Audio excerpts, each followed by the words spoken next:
भक्ति करो, मन को शुद्ध करो, खूब नाम जप करो, फिर आगे तुम देखोगे भगवत साक्षात्कार से बढ़कर कोई लाभ होता है। अरे जिसके जानने के बाद कुछ जानना बाकी नहीं रहता, जिसे पाने के बाद कुछ पाना बाकी नहीं रहता, वो भगवान है। उनका साक्षात्कार होने के बाद जो दिव्यता, जो दिव्य आनंद रहता है, उसे कुछ बाकी रहता है।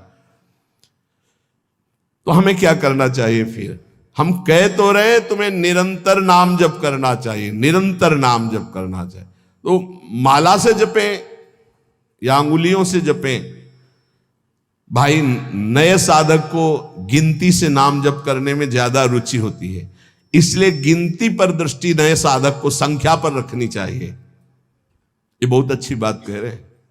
नए साधक को संख्या पर दृष्टि रखनी चाहिए। आज 11 माला किया, फिर और बढ़ाया, फिर और बढ़ाया, फिर और आगे चल करके फिर ऐसा मन हो जाता है कि फिर वो निरंतर जब पकड़ता है तो माला भी अच्छा नहीं लगता। कौन गिनती करे, कौन सुमेरु आई तो पलटे, उधर ध्यान दे या अंदर ध्यान दे, फिर वो स्थिति आती है। बाबा नाम जपने में जैसे मन भागता है तो क्या करना चाहिए? तो नाम को बार बार लिखे या नामी की मूर्ति सामने बना रख ले, छवि सामने रख ले, उस छवि को बार बार देखता रहे। मनो राधा वल्लभ लाल जी की छवि रख ली, बार बार देख रहे हैं, नाम जप कर रहे हैं, फिर अंदर राधा वल्लभ की छवि देख रहे हैं, फिर नाम जप कर रहे हैं, फिर बाहर देख रहे हैं। मन भागे तो छवि में लगाओ, नाम में लगाओ। बाबा अच्छा बताइए, नाम में प्रीति कैसे हो? शरीर पवित्र रखो, वस्त्र पवित्र रखो, भोजन पवित्र रखो, संग पवित्र रखो, तो विचार पवित्र होंगे। विचार पवित्र होगा तो फिर ये समझ में आ जाएगा कि नाम के बराबर कोई साधना नहीं है। नाम जपने के बराबर कोई साधना नहीं। जो नाम जप करता है उसके लौकिक और पारलौकिक सारी कामनाएं पूर्ण हो जाती हैं और उसको मोक्ष पदवी मिल जाती है। यदि मोक्ष नहीं चाहता तो उसे प्रेम प्राप्त हो जाता है। देखो जैसे सूर्य नारायण उदय होते ही अंधकार नष्ट हो जाता है, ऐसे नाम का प्रकाश होते ही अज्ञान अंधकार नष्ट हो जाता है। पर ये उन्हीं का होता है जिनकी पवित्र दिनचर्या होती है। शरीर पवित्र रखो, वस्त्र पवित्र रखो, भोजन पवित्र रखो, विचार, आपके विचार अगर गंदे हैं तो फिर नाम कैसे चलेगा अंदर? विचार पवित्र रखो। देखो हम तो कहते हैं जब प्रातः काल उठो तो खूब नाम जप करो, जब सूर्य उदय हो रहे हो तो खड़े होकर उनका आदर करो, अर्घ दो, दंडवत प्रणाम करो। अरे सूर्य भगवान है, सूर्य नारायण है। ये लोग जो सूर्य उदय हो रहे हैं और सो रहे हैं, उनकी श्री कीर्ति आयु सब धीरे धीरे नष्ट हो रही, वो जान नहीं पा रहे। महाराज जी कोई कहता है कि ज्ञान श्रेष्ठ है, कोई कहता है भक्ति। अरे बाबा तुम इन बातों में मत फंसो कि ज्ञान श्रेष्ठ है कि भक्ति श्रेष्ठ है। अरे जिससे संसार का चिंतन छूटे और प्रभु की याद आवे वो श्रेष्ठ है। जो तुम पकड़ पाओ जल्दी करो, नाम जप करो, इसमें मत लगो कि ज्ञान श्रेष्ठ है कि भक्ति श्रेष्ठ है। मर्यादा भगवान के नाम की एक अमोघ है। खूब नाम जप करो, चारों शास्त्र, वेद, पुराण, जितना ज्ञान है सब नाम में भरा हुआ है। तुम जितना नाम जप करोगे उतना आपके हृदय में वो प्रकाशित हो जाएगा। तुम्हारे मन को जैसे विषय खींच रहे हैं ऐसे तुम्हारे मन को नाम खींचेगा। बहुत ध्यान दीजिए, जैसे विषय तुम्हारे मन को खींच रहे हैं, ये भोगूं, ये भोगूं, ये भोगूं, एक दिन नाम ऐसे खींचेगा तुम्हारे मन को, श्री जी से जोड़ देगा। पक्का ऐसा ही है। संसार के भोगों की तरफ से जब ग्लानि होने लगे, घृणा होने लगे, तो समझ जाना कि नाम तुम्हें खींच रहा है प्रभु की तरफ। और अगर ऐसा नहीं हो रहा तो अभी इतना नहीं नाम जप कर पा रहे कि तुम्हारे मन को खींच कर वो प्रभु में लगा दे। जिस प्रकार दीपक को हम जलाते हैं तो वो अपना प्रकाश करता है, और जब सूर्योदय होता है तो उसका अपना प्रकाश होता है। तो अन्य साधक सब दीपक की तरह प्रकाश करते, और नाम जब प्रकाश करता है तो सूर्य की तरह प्रकाश करता है। मन का संपूर्ण अंधकार नाम जप से दूर हो जाता है। दीपक दूसरी कोठरी तक प्रकाश नहीं पहुंचा पाता। और जब सूर्य उदय होना होता है तो अंदर की गुफा में भी प्रकाश अपने आप पहुंच जाता है। तो स्थूल शरीर, सूक्ष्म शरीर, कारण शरीर, तीनों में ज्ञान का प्रकाश कर देने की सामर्थ्य अन्य साधनों में नहीं, नाम में है। ये प्रकाश इसलिए नहीं हो पाता कि तुम बुरे विचार, बुरा संग, बुरा भोजन, बुरे कर्म नहीं छोड़ पा रहे हो।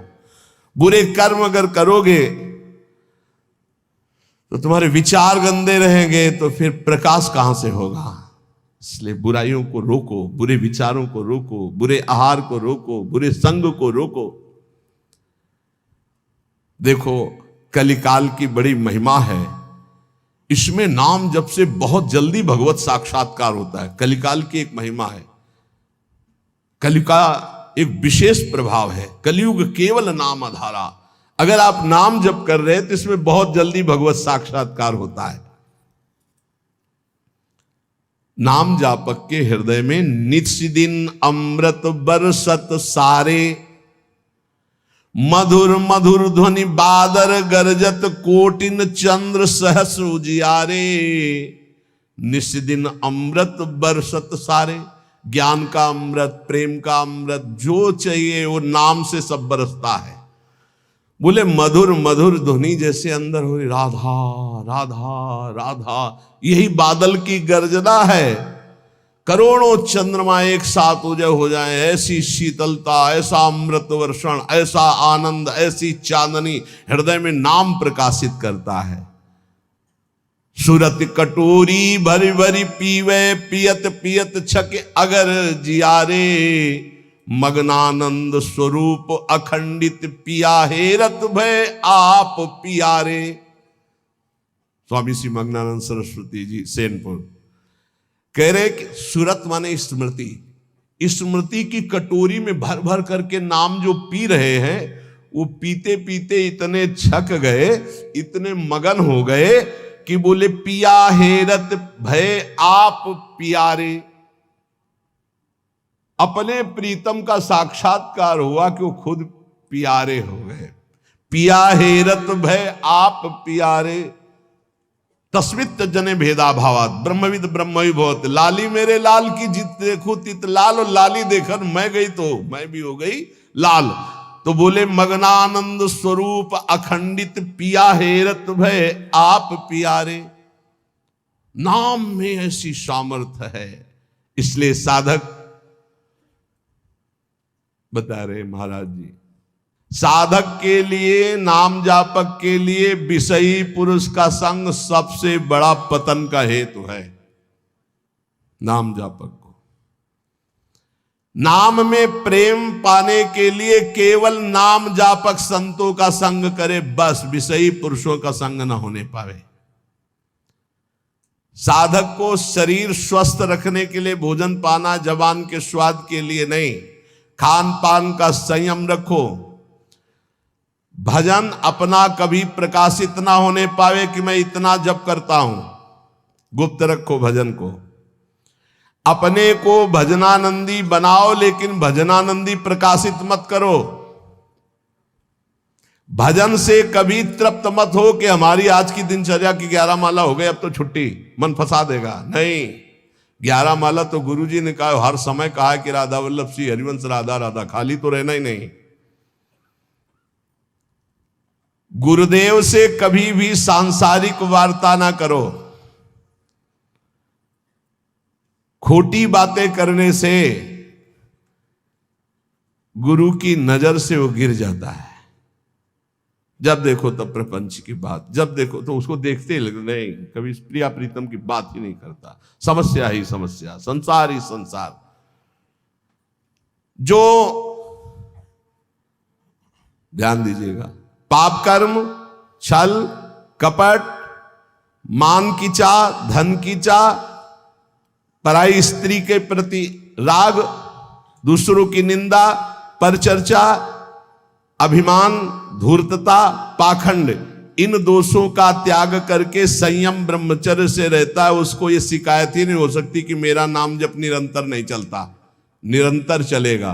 किनका नहीं चलता? जो पाप कर्म करते हैं, जो छलिया हैं, कपटी हैं, जो मान चाहते हैं, जो धन चाहते हैं, जो पराई स्त्री के प्रति राग बुद्धि, जो दूसरों की निंदा, जो दूसरों की चर्चा करते हैं, अभिमान करते हैं, धूर्तता पाखंड करते हैं, उनके हृदय में नाम नहीं चलता। ये परदोष दर्शन भगवत प्राप्ति में महान बाधक है। इसलिए पर चर्चा, परदोष दर्शन, पर निंदा भूल कर साधक न करे, नहीं नाम जप नहीं कर पाएगा।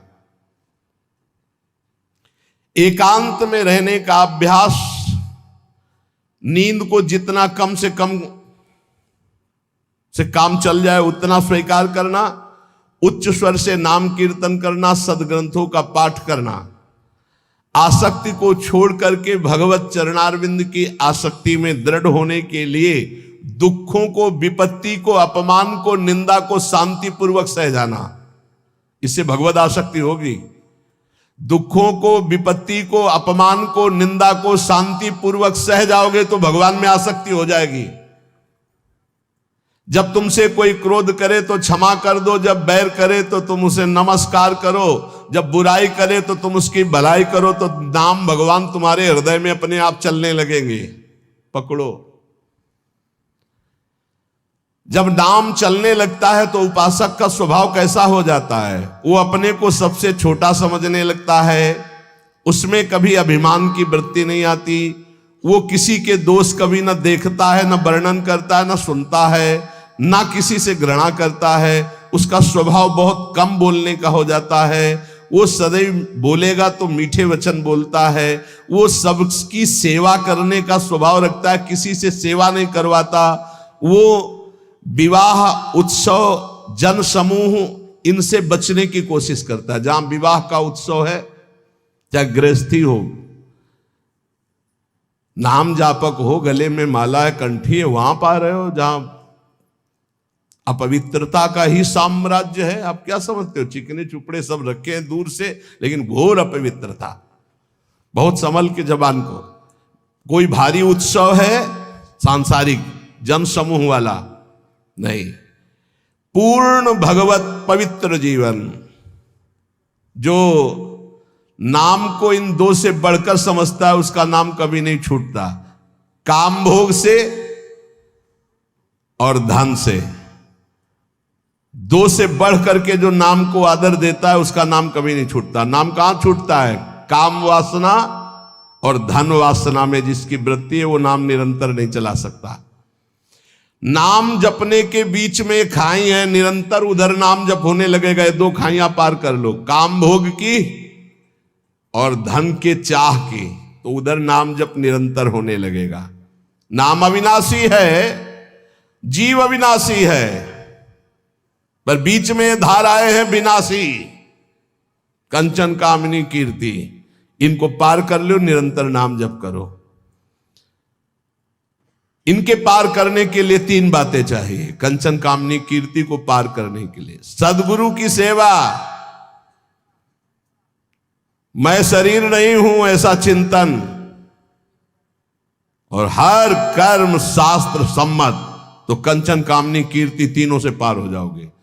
सदगुरु की सेवा, मैं शरीर नहीं हूं ऐसा आत्मचिंतन, और जितने कर्म है वो सब शास्त्र के अनुकूल, तो माया से पार हो गए। तीन खाइयां। जब नाम जब शुरू होगा तो ये विघ्न आएंगे, इनसे बच जाना। लोक में मान, प्रतिष्ठा, यश और उसका भोग भोगना।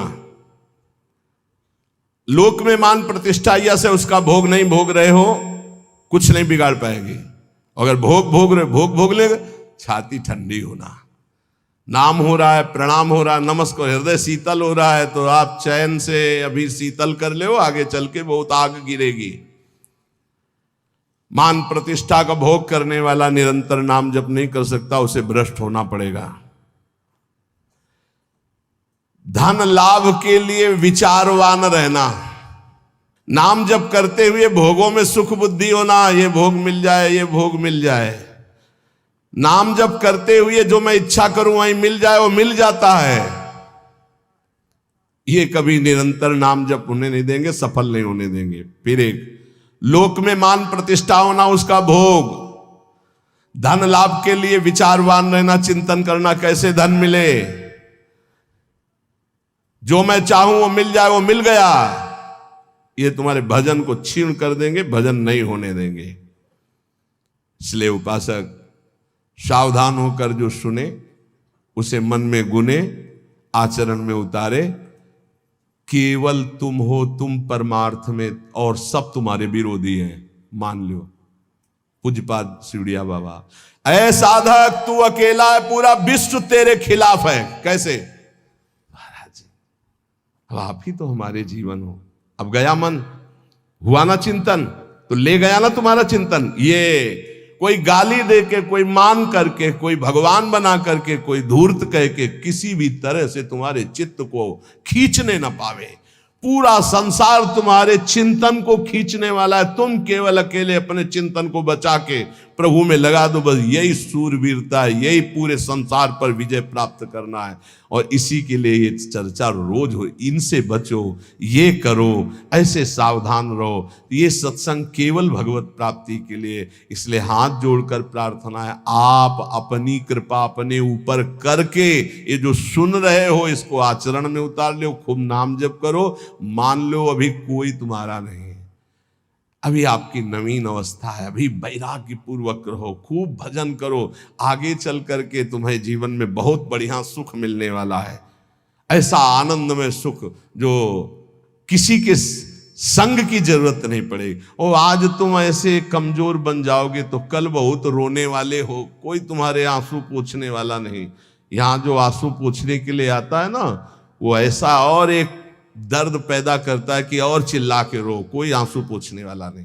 संसार में अगर तुम्हारे कोई आंसू पूछे तो बचना, वो पूछेगा कम, ऐसी व्यवस्था और कर देगा कि तुम अभी तो धीरे से रो रहे, फिर और रोगे। ये संसार है। अगर आंसू पोंछने के लिए आए तो केवल प्रियालाल आवे तो विश्वास करना, अन्यथा तब तक अपने आंसुओं को पोंछने मत देना किसी को। हमारी बात समझ लेना। कोई बहुत प्यार दुलार दिला रहा है, बहुत बचो, है उसकी दृष्टि में कुछ तुम्हारे पास जिसके लिए वो तुम्हारे आंसू पोंछ रहा है। तुम्हारे आंसू नहीं पोंछ रहा है, वो अपनी कोई न कोई वासना, कोई न कोई इच्छा, कोई न कुछ देख रहा है तुम में, इसीलिए। और जिस दिन तुम केवल प्रियालाल का इंतजार, जिसने बांधा है वही छोड़ेगा, जिसने रुलाया है वही आके पुचकारेगा। हमको इंतजार उनका करना है, तब तक रोना बंद नहीं करना है। बिन रोए किन पाइया प्रेम प्यारा मीत, एकांत में बैठ के रो, लाख समझाते हैं। अपने लिए दुनिया रो रही, बड़े बड़े मोटे आंसू गिरते हैं, तब लालच लगता है ये आंसू तो श्री जी के लिए। श्री जी की चर्चा में कभी नहीं रोना। कितने को ऐसे देखा है, श्री जी की बात पर श्री जी के लिए कभी नहीं रोना, और अपनी जरा सी बात पर तो इतने बढ़िया आंसू गिरते हैं, मोटे मोटे आंसू गिर। अपनी प्रतिकूलता, अपनी अनुकूलता के लिए रोना आता है। ए भाई, ये संसारिक लक्षण है। भक्त के कभी आंसू भगवान के सिवा कहीं और गिर नहीं सकते, ये पहचान है। काट डालो तो भी आंसू नहीं आएंगे, वो उसके आंसू सिर्फ बिके हैं भगवान के लिए। अगर उसके आंसू ढलकेंगे, निकलेंगे तो केवल प्रियालाल के लिए। तो ऐसे बनो, प्रियालाल के लिए रो, संसार में कोई आपका नहीं है। ये हमारी बातें आपको लगेंगी कि हमारे तो बहुत है प्यार करने वाले, तो धिक्कार है भी तुम्हारी बुद्धि तुम्हें धोखा दे रही। जिस समय पवित्र बुद्धि होगी उस समय देखोगे एक हरि के सिवा कोई प्यार करने वाला नहीं। इसलिए हमारी प्रार्थना मान लो, ये 4 दिन की चांदनी है जो सभा लगी है, ये स्टेशन है। अपनी अपनी गाड़ी आई, छूट जाएगी, निकल जाओगे। तुम भी टिकट लेके बस ऐसे बैठे रहो कि मुझे बातचीत करते हुए समय व्यतीत करना है। किसकी बातचीत? प्रिया प्रीतम की। जाना हमें श्री जी के पास है। पता नहीं आप लोग ठान क्यों नहीं रहे कि मुझे जाना है श्री जी के पास। तैयारी है प्रिया प्रीतम के पास जाने की? तैयारी कर लो, हम कह रहे हैं तैयारी कर लो, एकदम गाड़ी आएगी एकदम। और ये इतनी रफ्तार की गाड़ी है कि सेकंड भर इंतजार नहीं होता कि दस्तखत कर दो। इसमें छूट नहीं है कि दस्तखत कर दो, लड़कवा दौड़ के आ जा ले दस्तखत करवा ले, ऐसे नहीं है। गाड़ी आई तो बस निकलो। और ये पहले से चयन कर लो, पहले से पता लगा लो, पहले से तैयारी कर लो कि तुम टिकट कहां के लिए हो। कहीं की टिकट है? नहीं है तो फिर जो टिकट मिलती है वो नरक की फ्री मिलती है, तत्काल वाली। पहले से ये बुक कराई जाती है, निकुंज जाना है कि बैकुंठ जाना है, पहले से बुक होती है। और यहां सब निश्चिंत हैं, तो जो टिकट उस गाड़ी में मिलती है एकदम, तो एकदम वाली वो मिलती है, हम आपको बता रहे, नरक वाली मिलती है फ्री, तत्काल। वो तो तुम गाड़ी में भी बैठ जाओगे तो मिल जाएगी, फ्री मिल जाएगी। अगर कहीं पावर लगा के मिलती तो बैकुंठ की, कैलाश की, साकेत की, गोलोक की, इनकी पावर। और अगर कृपा से मिलती तो वृंदावन धाम की मिलती। तो टिकट है आपके पास वृंदावन धाम की? ए भाई है? अब बताओ आपकी टिकट में क्या लिखा है? हमारे माई। अगर ये टिकट है तो हम पहले से तैयार हैं निकुंज के लिए। ये बात ध्यान रखना। ये वृंदावन में बैठ के कह रहे हैं, आपने भी हाथ उठा दिया है। हमारी सबकी गति कहां है? श्री जी के चरणों में। हमारे पास टिकट है। अब हम कल कहेंगे तुमसे, अगर सत्संग में ये दोष है तो नरक जाओगे। तो आपको पहले टिकट देख ली अपनी, आप मत मान लो हमारी बात, है ना टिकट। अब हम कल परसों सत्संग में कहेंगे, जैसे द्वंद्वातीतो विमत्सरः सिद्ध्यो सिद्धो समभूत्वा लाभालाभ हो जाए। अगर यह स्थिति नहीं है तो आप नरक जाओगे। तो आपको तुरंत अपनी टिकट देखनी है। हमारे माई श्यामा जी को राज, व्यास भरोसे कुंवर के सोच। नहीं, महाराज किसी और के लिए बोल रहे हैं, हमारे लिए नहीं बोल रहे हैं। हम तो श्री जी के पास जाएंगे, पक्का विश्वास है। बोल राधा वल्लभ लाल की।